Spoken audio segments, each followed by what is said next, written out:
कार्यक्रम के सह प्रायोजक हैं दयाल पशु आहार, दूध दमदार, आप शानदार। अन्नदाता अन्नदाता नीत तुम्हारा अन्नदाता, पग पग पर है संग तुम्हारे अन्नदाता।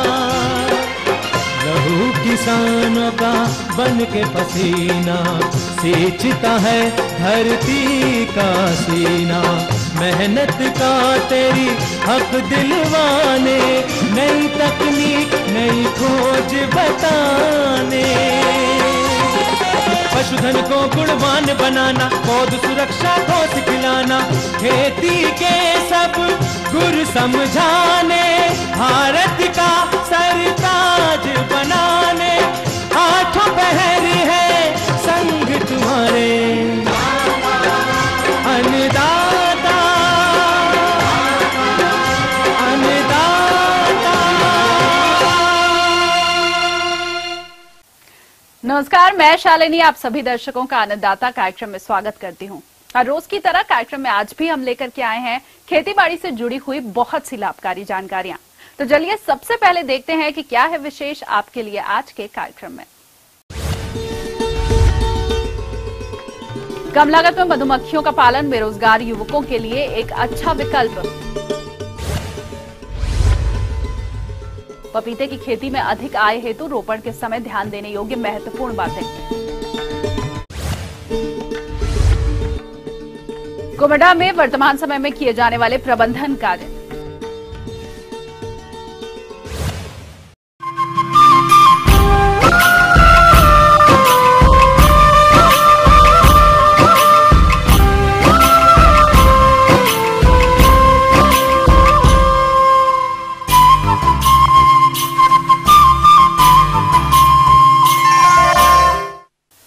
खेती के साथ साथ अपनाया जाने वाला व्यवसाय है मधुमक्खी पालन, जो कम लागत में एक अच्छा विकल्प है और आने वाले आगामी महीने में इस व्यवसाय की शुरुआत की जा सकती है। लेकिन इस व्यवसाय को सफल बनाने के लिए आपको इस विषय पर संपूर्ण जानकारी होना बेहद जरूरी है, जिसके लिए हमारे रिपोर्टर ने संपर्क किया कृषि विज्ञान केंद्र लखनऊ के विषय वस्तु विशेषज्ञ डॉक्टर दीपक राय से। जैसा कि आप जानते हैं कि मधुमक्खी पालन एक लाभकारी उद्यम है, व्यवसाय है। तो आज के दिनों में हम देखें तो नवयुवक जो हमारे हैं व्यवसाय के लिए, रोजगार के लिए इधर उधर शहरीकरण की तरफ जा रहे हैं, वो इसको अपना करके निश्चित रूप से एक लाभ पा सकते हैं, अधिक आय अर्जन कर सकते हैं और जो हमारे बाहर जाने की प्रथा है उसको भी रोका जा सकता है इसके द्वारा। तो मधुमक्खी पालन में अगर मुख्य रूप से देखा जाए तो विभिन्न प्रकार की मधुमक्खियाँ होती हैं, लेकिन इसमें जो दो मधुमक्खियों की प्रजाति होती है जिसको एपिस मेलिफेरा और एपिस सेराना इंडिका बोलते हैं, इसको हम पालक के रूप में कार्य में लाते हैं। तो इसके मौन वंशों को हम अपने यहाँ रख करके बक्सों के माध्यम से हम इससे अधिक आय ले सकते हैं और मधु के साथ साथ हम इसके द्वारा पॉलन को भी कलेक्ट कर सकते हैं, जिसको हम परागकण कहते हैं। और इस परागकण को भी बाजार में खरीदा जा रहा है और परागकण जो होता है ये शुद्ध रूप से प्रोटीन होता है, इसका दवाओं में प्रयोग होता है, अतः इसको भी हम ले सकते हैं सरसों के समय में। इसके अलावा जो इसके ऊपर से मोम निकलती है इसका भी व्यवसायीकरण हो रहा है, हम उसको भी बेच सकते हैं। इसके अलावा मौन वंशों को हम व्यवसायिक स्तर दे सकते हैं, जिसको द्विगुणित अनुपात में बढ़ा करके हम अन्य पालकों को उसको बेच सकते हैं। और जैसा कि आप जानते हैं कि एक बक्से में हम कम से कम 10 फ्रेम रखते हैं और 10 फ्रेम के साथ साथ हम उसको फिर आगे बढ़ाते हैं। और इसका सबसे उपयुक्त समय जो है सितंबर अक्टूबर से लेकर के आपके पूरे बसंत ऋतु में मधुमक्खी पालन का हमारे क्षेत्र में भरपूर लाभ लिया जा सकता है। इसके लिए किसान भाइयों को बहुत जगहों पे माइग्रेशन भी कराना पड़ता है, जिसके लिए जैसे आज के समय पे अगर देखें तो बहुत सारे किसान हमारे मधुपालक भाई इसको लेकर के बिहार के क्षेत्रों में जाते हैं, जहाँ पर मक्के की खेती होती है, उर्द मूंग की खेती होती है, उधर ले जाते हैं। तत्पश्चात वहाँ के बाद हम सूर्यमुखी की तरफ उसको माइग्रेट कराते हैं। इस प्रकार से बहुत किसान भाई जो हैं इसको बहुत बड़े स्तर पे कर रहे हैं और उसको एक रोजगार के रूप में अपने को स्थापित कर चुके हैं और इससे बहुत अधिक आय अर्जित कर रहे हैं।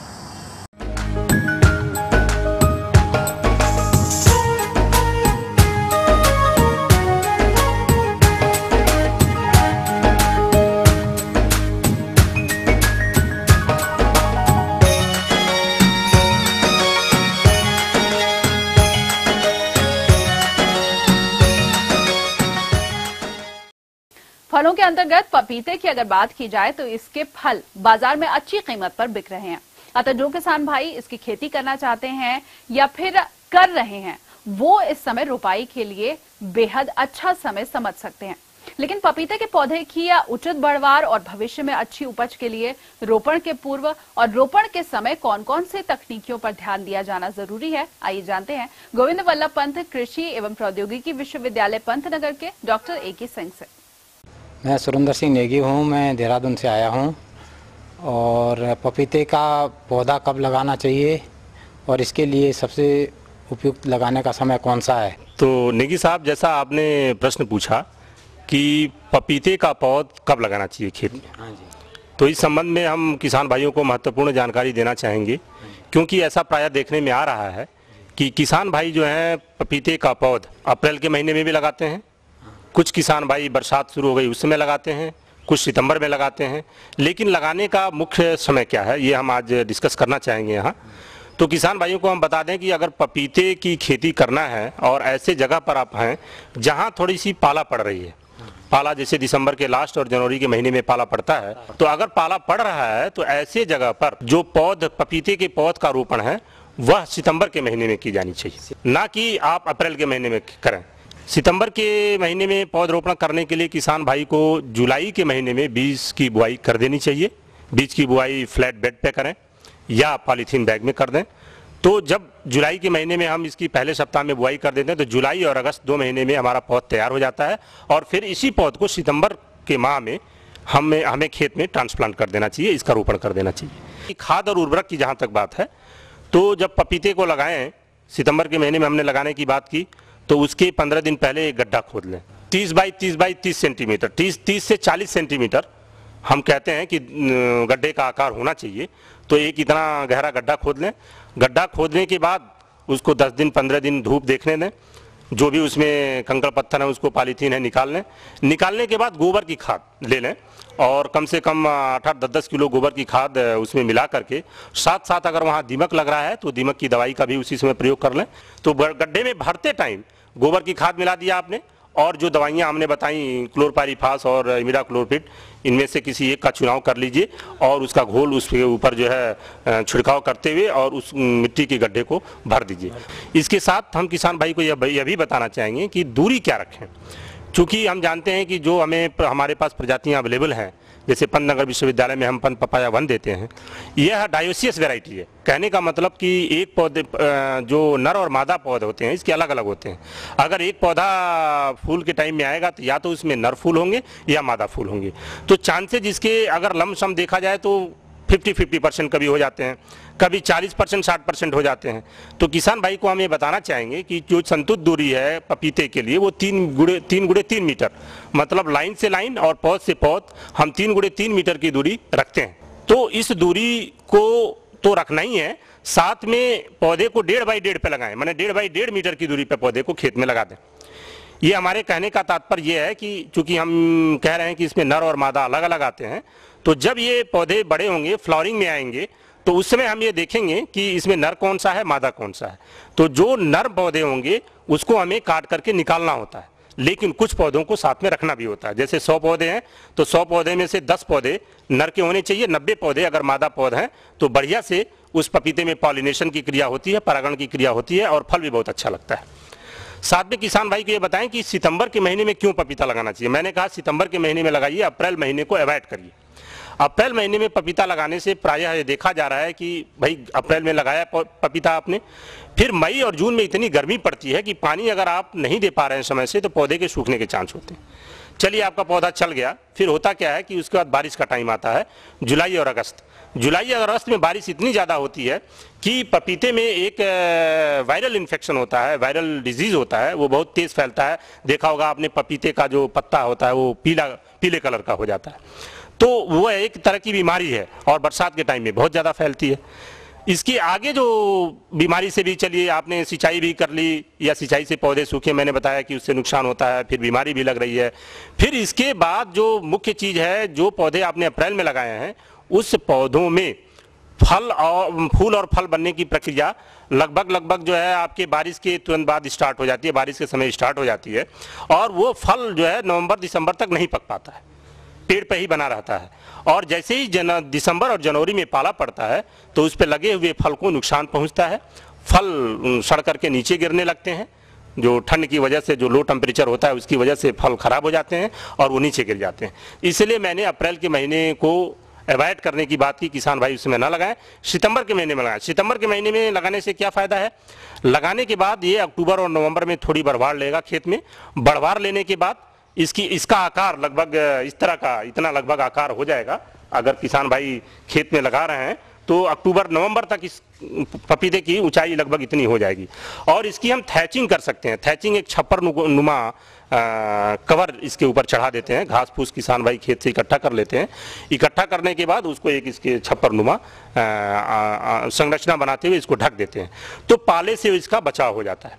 और यही पौधा अगर बड़ा होगा तो पाले से बचाव नहीं कर सकते। एक बार पाले से बचाव हो गया दिसंबर जनवरी में, फिर फरवरी में जैसे लास्ट वीक में टेम्परेचर बढ़ेगा, तापमान बढ़ेगा, फिर ये फरवरी और मार्च के महीने में इसमें फूल आने की प्रक्रिया शुरू हो जाएगी।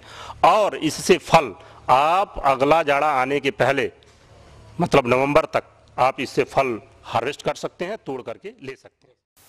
तो ये थी कुछ उपयोगी जानकारियां। अब लेंगे एक छोटा सा ब्रेक, वापस लौटेंगे और आगे भी आपको देंगे बहुत सी जानकारियां। बने रहिए हमारे साथ।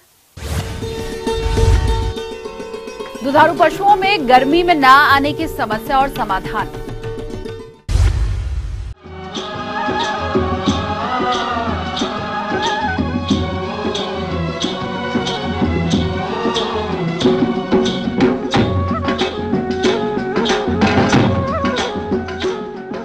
ब्रेक के बाद एक बार फिर से आप सभी दर्शकों का अन्नदाता कार्यक्रम में स्वागत है। और चलिए अब बढ़ते हैं अगली प्रस्तुति की ओर।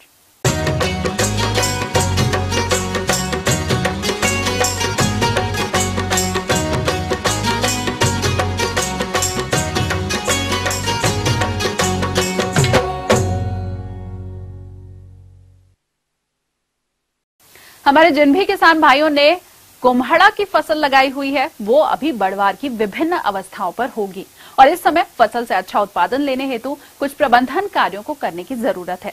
तो किसान किस प्रकार से करें कुम्हड़ा की फसल का प्रबंधन, इस बारे में जानकारी दे रहे हैं कृषि विभाग धौलपुर राजस्थान के एक कृषि अधिकारी गोपाल शर्मा।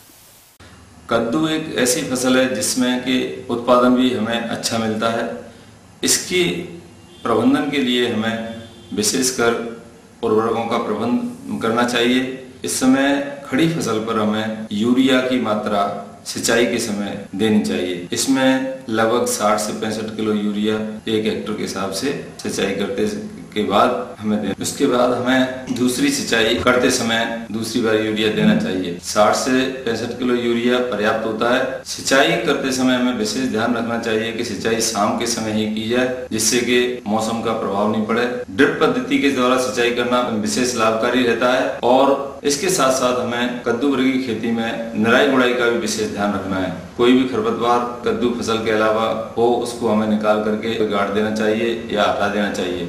इससे कि बीमारियों का प्रकोप कम होता है, कीड़े भी कम लगते हैं। तो निराई गुड़ाई का भी हमें विशेष ध्यान रखना है। कद्दू की खेती में हल्की अवस्था में करें, हल्का पानी लगाएं जिससे कि हमारी फलों की क्वालिटी खराब नहीं हो, वेस्टेज पानी नहीं जाए हमारा। अनावश्यक रूप से अगर हम अधिक मात्रा में पानी देंगे तो उससे जो है हमारी खेती भी खराब होगी और पानी की भी बर्बादी होगी। इसलिए हमें नालियों में सिंचाई हल्के रूप में करनी चाहिए जिससे पानी हमारा खेत में नहीं फैले, सिर्फ नालियों में पानी जाए और उसके बाद उसको बंद कर दें। दूसरी, इसमें बीमारियां और कीड़े भी विशेष रूप से प्रकोप करते हैं। इसके हमारे फलों की गुणवत्ता खराब हो जाती है, पैदावार भी घट जाती है। बीमारियों में विशेषकर जो मुख्य बीमारी है वो है डाउनी मिल्ड्यू और पाउडरी मिल्ड्यू। पाउडरी मिल्ड्यू जैसे पत्तों पे सफेद सफेद पाउडर जैसा छा जाता है, इससे हमारी इसकी पहचान हो जाती है। और डाउनी मिल्ड्यू में पौधों पे पीलापन सा और पत्ते मुरझा जाते हैं, झुलस से जाते हैं। और रूट गलन, इस तरह की ये बीमारियां इसमें पाई जाती हैं। रूट गलन जो होती है वो इससे हमारी जड़ें गल जाती हैं, पौधा हमारा मुरझा कर सूख जाता है। इन सभी बीमारियों को रोकने के लिए डायथेनियम 45 हमें 2 से 2.5 किलोग्राम 4 बीघा में शाम के समय घोल बना करके छिड़काव करना चाहिए। इससे इनकी रोकथाम हो जाती है। पाउडरी मिल्ड्यू के लिए जो रोकथाम करनी है, हमें केराथिन LC 1 ml दवा 1 लीटर पानी में मिलाकर के छिड़काव करें या सल्फर का छिड़काव करें, लाभकारी रहता है। दूसरा है इसमें फसलों का फसल चक्र भी अपनाएं। कद्दू वर्गी खेती करते समय ये ध्यान रखना है कि कद्दू की खेती करने के बाद में क्रॉप रोटेशन अवश्य करें, जिससे कि बीमारियों की प्रकोप नहीं बढ़े। इसमें कीड़े भी मुख्य रूप से लगते हैं, जो रेड पम्पकिन बीटल है,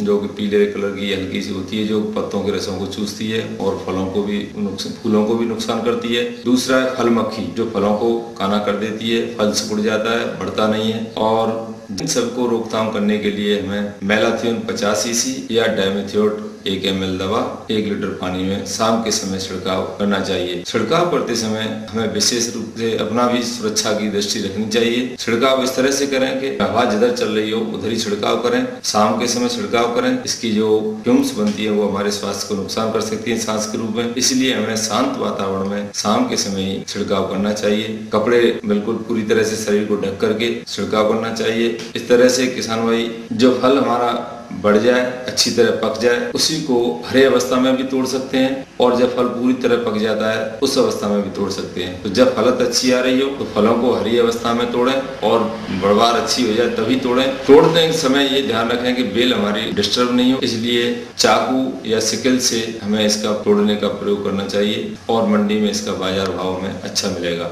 इस तरह किसान भाई इस पर विशेष ध्यान दें।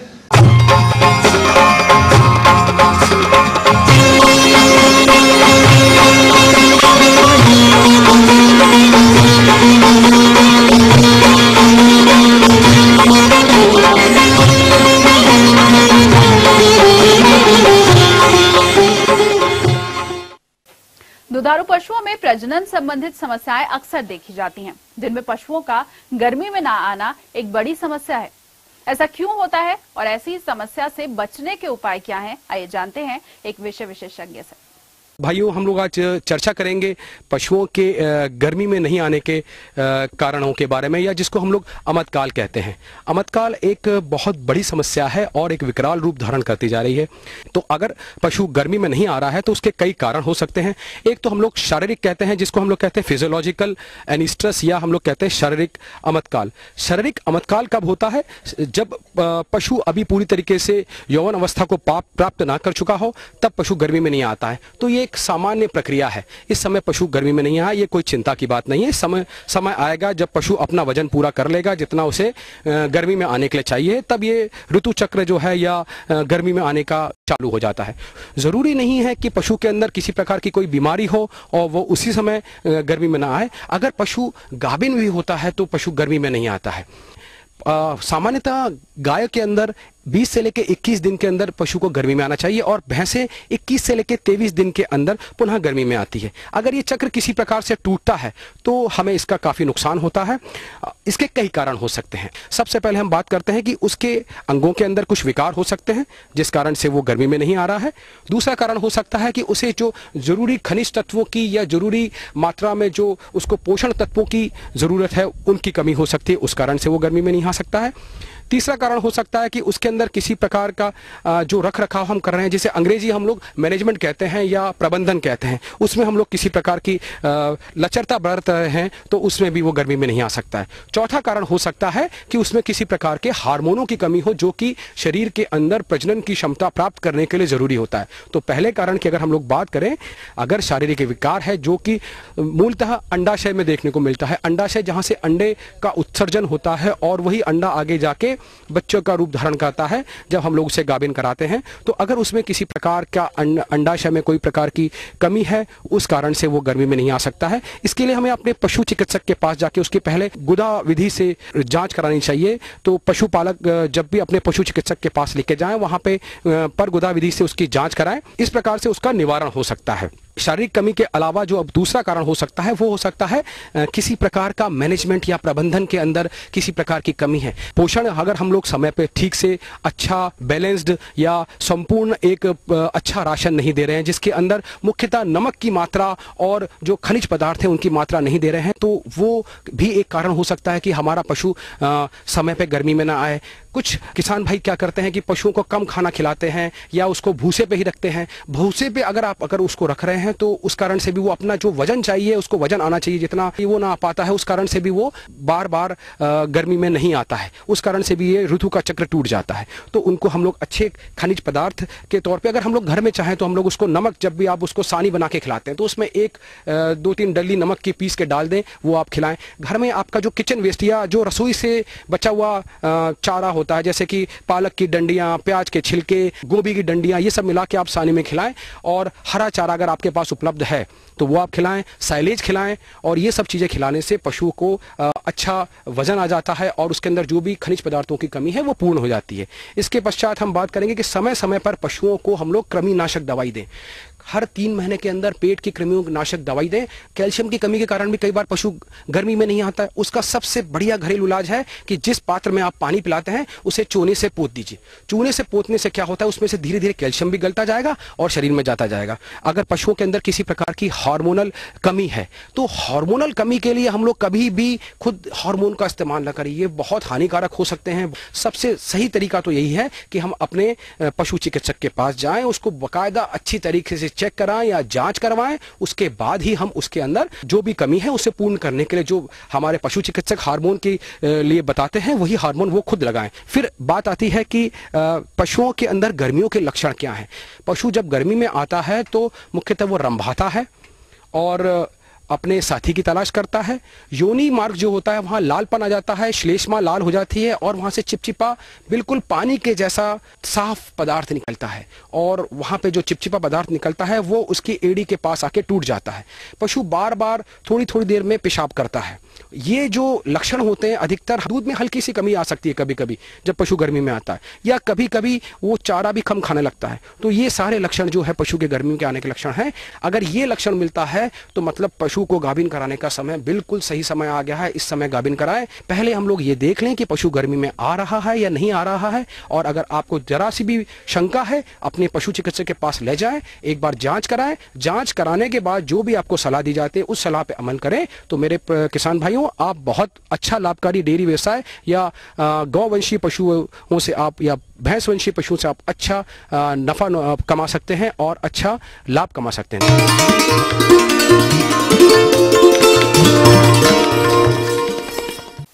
अन्नदाता हेल्पलाइन निःशुल्क फोन संपर्क सेवा के माध्यम से आपके द्वारा पूछे गए प्रश्नों में से एक या फिर 2 महत्वपूर्ण प्रश्नों को हम अपने कार्यक्रम में शामिल करते हैं। और इसी के तहत आज का चयनित प्रश्न और उसका जवाब इस प्रकार है। निःशुल्क अन्नदाता हेल्पलाइन में आज हमने जिस प्रश्न को शामिल किया है उसे पूछा है समयपुरा गोरखपुर के नितेश चंद्र ने।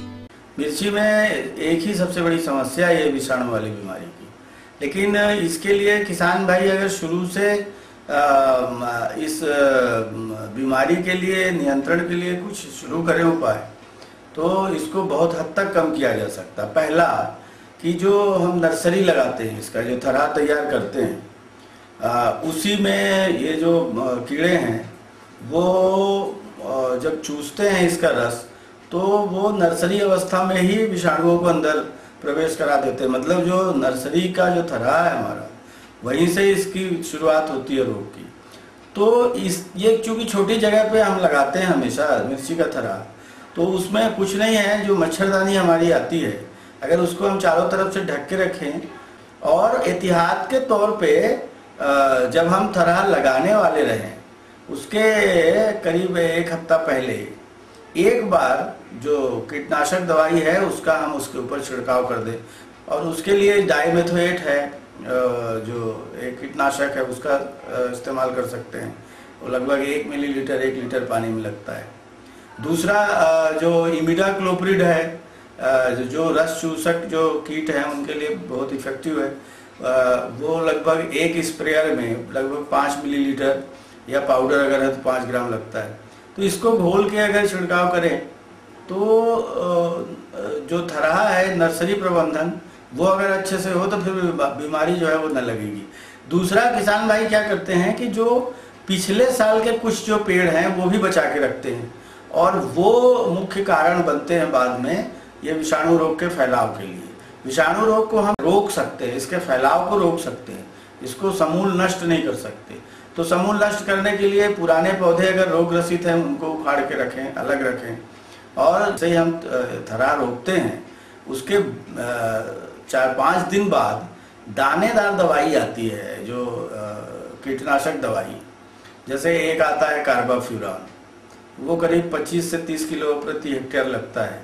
उसको हम डाल दें तो 20 से 25 दिन तक उसमें हमें फिर कीड़ों के जो चूसक कीड़े हैं उनके प्रकोप की संभावना कम रहेगी। और दूसरा ये कि ये क्रम हम जारी कब करते हैं, जब हमें लक्षण दिख जाते हैं, और हम ये क्रम लगातार 20-25 दिन तक दानेदार दवाई के सहारे फसल रहेगी, और उसके बाद फिर नियमित 7 से 10 दिन में जो कीटनाशक दवाई हैं उनका छिड़काव करते रहें।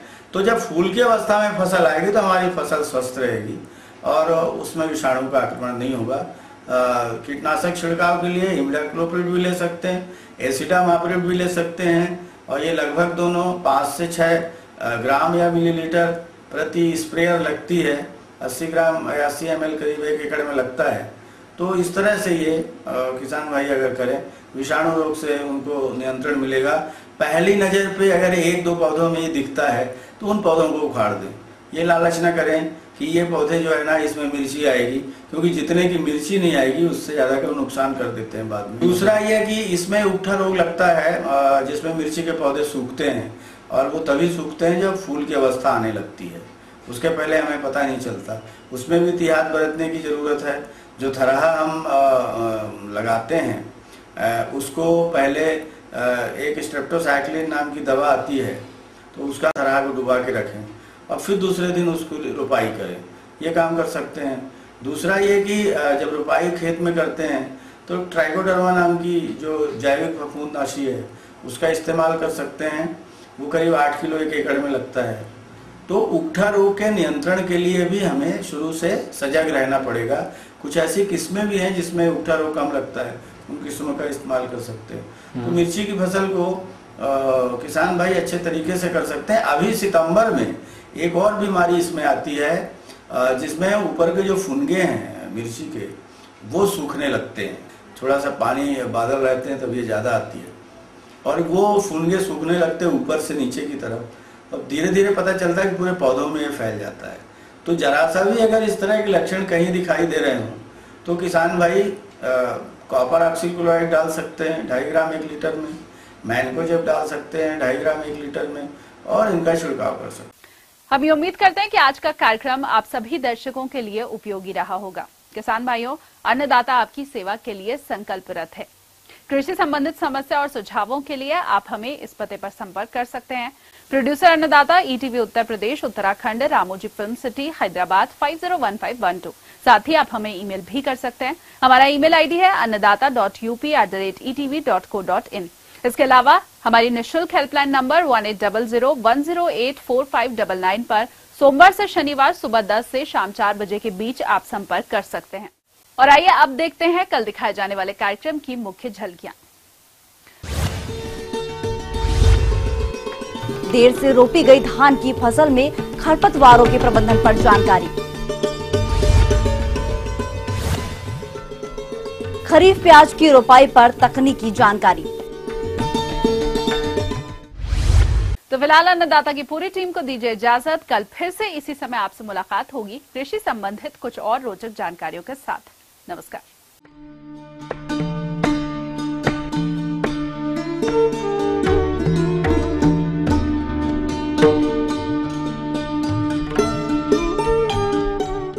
इस कार्यक्रम के सह प्रायोजक थे दयाल पशु आहार, दूध दमदार, आप शानदार।